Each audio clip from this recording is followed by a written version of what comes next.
राष्ट्र मन्त्रालय सम्बन्धी विनियोजन शीर्षकहरूमाथिको छलफलमा उठेका प्रश्नहरूको जवाब दिन समय उपलब्ध गराउँछु।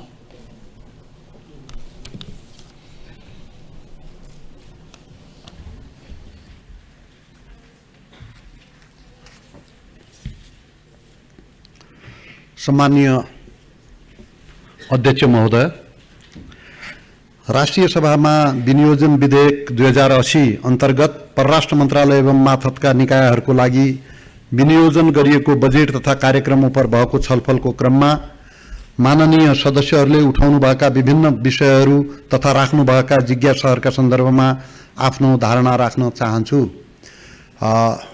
यो सम्मानित सदनमा माननीय विमला पौडेल राई, माननीय जितेन्द्र देव र माननीय रमेशजङ रायमाझीले परराष्ट्र मन्त्रालयका सन्दर्भमा पनि गम्भीर किसिमले विभिन्न मुद्दाहरू चाहिँ उठाउनु भएको थियो। उहाँहरूलाई यसमा भाग लिनु भएकोमा म आफ्नो तर्फबाट हार्दिक धन्यवाद दिन चाहन्छु। परराष्ट्र नीति, नेपालको असंलग्न परराष्ट्र नीतिबाट नेपाल विचलित भएको हो कि भन्ने सन्दर्भमा पनि चाहिँ यहाँ कुरा उठेको थियो। परराष्ट्र नीति सञ्चालनका मूलभूत आधार नेपालको संविधानले निर्दिष्ट गरेको छ र असंलग्नताका ती आधारहरूमध्ये एक प्रमुख आधार एक प्रमुख आधार रहिआएको छ। नेपालको सार्वभौमिक समानता, पारस्परिक सम्मान र लाभका आधारमा छिमेकी लगायत अन्य मुलुकसँग सम्बन्धलाई सुदृढ र विस्तार गर्दै आएको छ। गुण र दोषका आधारमा अन्तर्राष्ट्रिय मुद्दामा स्वतन्त्र धारणा बनाउने, मतदान गर्ने तथा अन्तर्राष्ट्रिय सम्बन्धलाई न्यायपूर्ण, निष्पक्ष, उत्तरदायी र सहयोगात्मक बनाउने दिशामा नेपालको कूटनीतिक प्रयास उन्मुख छ। नेपालको स्वतन्त्र, सन्तुलित, निष्पक्ष र वस्तुनिष्ठ दृष्टिकोणका कारण विश्व जगतमा विश्वसनीयता र सम्मान आर्जन हुन सकेको छ। हालै मात्र पनि 3 देखि 6 जुलाई 2023 मा अजरबैजानको बाकुमा सम्पन्न नन अलाइनमेन्ट मुभमेन्टको मन्त्रीस्तरीय बैठकमा भाग लिएर म गत हप्ता मात्र स्वदेश फर्केको छु। उक्त बैठकलाई सम्बोधन गर्ने क्रममा मैले बदलिदो अन्तर्राष्ट्रिय परिवेशमा असंलग्न आन्दोलनको सान्दर्भिकता र महत्त्वलाई थप उजागर गर्न सहकार्य गर्ने नेपाल सरकारको प्रतिबद्धता व्यक्त गरेको थिए। साथै हाल विश्वका जल्दाबल्दा राजनैतिक तथा आर्थिक मुद्दाको समाधानका लागि असंलग्न आन्दोलनमा आबद्ध सदस्य राष्ट्रहरूको ऐक्यबद्धता र सहकार्यमा जोड दिएको थिए। तसर्थ असंलग्न परराष्ट्र नीतिको अवलम्बनतर्फ नेपालको प्रतिबद्धता अटुट रहेको स्पष्ट पार्न चाहन्छु। नेपाल सरकारबाट 2077 कार्तिक 7 मा स्वीकृत परराष्ट्र नीति 2077 को सोही वर्षको मङ्सिर महिनामा परराष्ट्र मन्त्रालयले सार्वजनिक गरेको र सोको प्रति मन्त्रालयको वेबसाइटमा समेत उपलब्ध रहेको छ। परराष्ट्र नीति 2077 का सम्बन्धमा नीति अध्ययन प्रतिष्ठानबाट मन्त्रालयलाई पृष्ठपोषण प्राप्त भएको छ। परराष्ट्र नीति 2077 मा उल्लेख भएको व्यवस्था बमोजिम नेपाल सरकारले आवश्यकता अनुसार यस नीतिको पुनरावलोकन वा परिमार्जन गर्दै आवश्यकता अनुरूप नयाँ निर्माण गर्नेछ। बीआरआई सम्झौता अनुरूप कार्यान्वयन नभएको सम्बन्धमा नेपाल र चीन बीच 2017 मा बीआरआई सम्बन्धी सम्झौता पत्रमा हस्ताक्षर भएको हो। सोही अनुसार दुई देशको बीच बीआरआई कार्यान्वयन योजनामा छलफल जारी रहेको छ। चीनका तत्कालीन स्टेट काउन्सिलर एवं परराष्ट्र मन्त्री वाङ यी यो मार्च 2022 मा सम्पन्न नेपाल भ्रमणमा हस्ताक्षर भए अनुसार केरुङ काठमाडौँ रेलवेको सम्भाव्यता अध्ययन तथा दुई देश बीच अन्तर्देशीय विद्युत प्रसारण लाइनको सम्भाव्यता अध्ययन भइरहेको छ। राजदूत नियुक्तिका सम्बन्धमा हाल स्थायी नियोग न्युयोर्क तथा Geneva, Canada, France, Thailand, UAE र कुवेत गरी 7 स्थानमा राजदूत पद रिक्त रहेको छ। राजदूतको नियुक्तिमा नेपाल सरकारले परराष्ट्र भित्रबाट 50% र परराष्ट्र बाहिरबाट 50% गर्ने हाम्रो कार्यविधिको प्रावधान छ र सोही कार्यविधि अनुसार नियुक्त गर्ने सम्बन्धमा उच्च तहमा छलफल भइरहेको छ र यो प्रक्रिया अब तत्कालै टुङ्गिनेछ भन्ने म विश्वास दिलाउन चाहन्छु।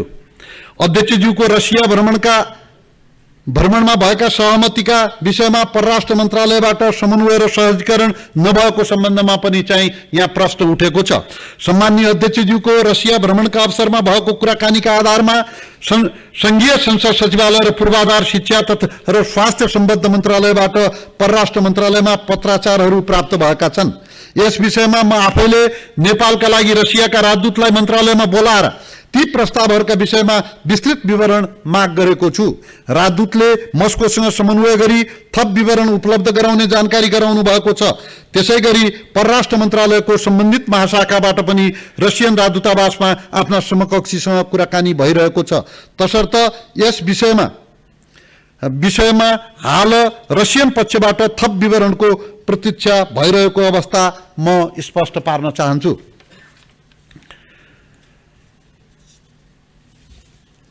नेपाली नियोगको सेवा प्रवाह सम्बन्धमा विदेशमा रहेका नेपालीहरूको हक हित र सुरक्षाप्रति संवेदनशील हुनेतर्फ नेपाली राजदूत तथा नियोग प्रमुखहरूलाई अभिमुखीकरण गरिएको छ।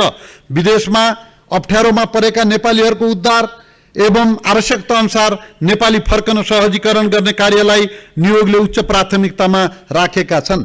विदेशमा रहेका नेपालीहरूको हकहितको सुरक्षा गर्न र आवश्यक सहयोग उपलब्ध गराउन विदेश स्थित नेपाली नियोगहरूको भूमिकालाई थप प्रभावकारी बनाउन परराष्ट्र मन्त्रालय प्रतिबद्ध रहेको छ। केही नियोगहरूमा अन्य टेलिफोन सेवाका अतिरिक्त हटलाइन सेवा सञ्चालनमा ल्याइएको छ। यसलाई क्रमशः साधन स्रोत सम्पन्न तुल्याउँदै विस्तार गर्दै लगिनेछ। यसका अलावा नियोगहरूले वेबसाइट दूतावासबाट समय समयमा जारी हुने तथा फेसबुक पेज जस्ता सामाजिक सञ्जाल मार्फत सम्पर्कको व्यवस्था मिलाइएका छन्। नियोगहरूलाई नेपाली नागरिकको समस्या सम्बोधनका लागि आवश्यक जनशक्ति तथा साधन स्रोत सम्पन्न तुल्याउने कार्यलाई प्राथमिकतामा राखिएको छ। तर माननीय सांसदज्यूहरू, संसार चाहिँ विभिन्न टाइम जोनमा बाँडिएको छ।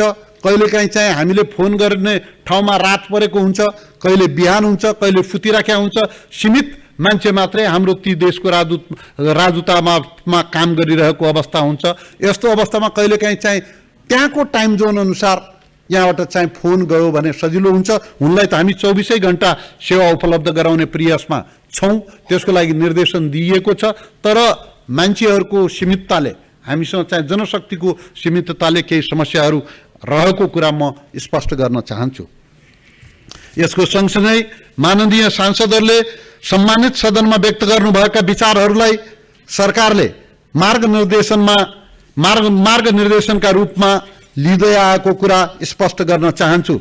तर विभिन्न देशहरूका सँगको हाम्रो सम्बन्ध देशको प्रतिरक्षा, सुरक्षा र सेना जस्तो विषयमा बोल्दा संवेदनशील र संयमता अपनाउन म सबै सांसद माननीयज्यूहरूलाई विनम्रतापूर्वक आग्रह गर्न चाहन्छु। असंलग्न परराष्ट्र नीतिको विषय नेपालका लागि धेरै लामो समयदेखि अभ्यास हुँदै आएको विषय हो। त्यसकारण असंलग्न परराष्ट्र नीति नेपालले अपनाउँदै आएको छ, यो कुरा म पुनः स्पष्ट गर्न चाहन्छु। र यसको सँगसँगै हाम्रो सबै देशसँग सुमधुर सम्बन्ध रहेको कुरा पनि म स्पष्ट गर्न चाहन्छु। नेपाली सेना युनाइटेड संयुक्त राष्ट्र संघको मिशन अन्तर्गत विश्वमा शान्ति स्थापनाका लागि निरन्तर क्रियाशील रहेको कुरा पनि म स्पष्ट गर्न चाहन्छु। र नेपालको सेना देशको प्रतिरक्षा गर्न सक्षम र समर्पित भएको कुरा पनि म स्पष्ट गर्न चाहन्छु। आर्थिक कूटनीतिमा प्रभावकारिताका सन्दर्भमा आर्थिक कूटनीतिको सञ्चालनद्वारा मुलुकको सामाजिक आर्थिक विकासमा योगदान पुर्याउने, आर्थिक रूपान्तरण र जनताको समृद्धिका लागि पारस्परिक हित र लाभका आधारमा छिमेकी लगायत विश्वका सबै मित्र राष्ट्रहरूसँगको मैत्रीपूर्ण सम्बन्धलाई थप सुदृढ बनाउने, आपसी सहयोगका क्षेत्रहरू विस्तार गरी सहकार्यलाई बढावा दिने, भूपरिवेष्टित देशको अधिकार सुनिश्चित गर्ने दिशामा वर्तमान सरकारको कूटनैतिक प्रयास उन्मुख छ। नेपालको परराष्ट्र नीति, वार्षिक नीति तथा कार्यक्रम र बजेट मार्फत अभिव्यक्त राष्ट्रिय विकासका उद्देश्यहरू हासिलका लागि सबल र प्रभावकारी आर्थिक कूटनीतिको सञ्चालन सरकारको प्रमुख प्राथमिकता हो। यस विषयलाई आत्मसात गरी मन्त्रालय र नियोगबाट सञ्चालित हुने आर्थिक कूटनीतिका कार्यक्रमलाई थप प्रभावकारी बनाउने प्रयास भइरहेको छ। यस्ता कार्यक्रमहरूमा आर्थिक कूटनीतिसँग सम्बन्धित विषयगत निकाय, निजी क्षेत्र र गैर आवासीय नेपालीहरूसँगको समन्वय र सहकार्यलाई थप मजबुत र प्रभावकारी बनाइएको छ। पर्यटन, निर्यात र लगानीका क्षेत्रमा विभिन्न प्रदेशमा रहेको सम्भावना र क्षमता पहिचान गर्ने प्रयास गरिएको छ। आर्थिक कूटनीतिका कार्यक्रमहरूलाई नेपाल सरकारको व्यापार घाटा न्यूनीकरण योजनासँग समेत तादात्म्य हुने गरी तथा समग्र आर्थिक सामाजिक विकासमा टेवा पुग्ने गरी अगाडि बढाउने गरी समन्वयात्मक ढङ्गले कार्यहरू भइरहेका छन्। कूटनैतिक नियोगको पुनरावलोकन सम्बन्धमा नेपालले विभिन्न मुलुकहरूका नियोगहरू स्थापना गर्दा छिमेकी मुलुकहरू, ठूलो संख्यामा नेपालीहरूको उपस्थित रहेका मुलुकहरू, द्विपक्षीय व्यापार, लगानी, पर्यटन लगायतका आर्थिक सम्बन्धको अवस्था र सम्भाव्यता रहेका मुलुकहरू, विभिन्न महादेशमा राजनैतिक, आर्थिक र सामरिक रूपले महत्त्व राख्ने राष्ट्रहरू तथा भौगोलिक प्रतिनिधित्वका आदिका आधारमा नियोगहरू स्थापना भएका छन्। परराष्ट्र नीति सम्बन्धमा विभिन्न समयमा गठन भएका उच्च स्तरीय कार्यदलहरूबाट गरिएका अध्ययनबाट प्राप्त सुझावलाई क्रमशः कार्यान्वयन गर्दै लगिएको छ। समावेशिताको विषय नेपाल सरकारले लिएको समावेशिताको नीतिका फलस्वरूप परराष्ट्र मन्त्रालयको जनशक्ति पनि क्रमशः समावेशी हुँदै गएको छ। भविष्यमा परराष्ट्र मन्त्रालयबाट गठन हुने कार्यदल, समिति तथा संवैधानिक नियुक्तिहरूमा समावेशिता देखिने गरी लागू हुँदै जानेछन्। विदेशमा मृत्यु भएका सब व्यवस्थापनको सम्बन्धमा श्रम मन्त्रालयको सन्दर्भ नेपालीहरूको विदेशमा विविध कारणले हुने मृत्युको सम्बन्धमा उक्त मुलुकको कानुन बमोजिम प्रहरी अनुसन्धान तथा न्यायिक निरूपणमा केही समय लाग्ने भएकोले नेपाली नियोगले सब तत्काल पठाउने अवस्था नहुन सक्दछ। अन्यथा नियोगहरूबाट यस प्रकारका सेवा 24 घण्टा प्राप्त हुन सक्ने गरी व्यवस्था मिलाइएको छ।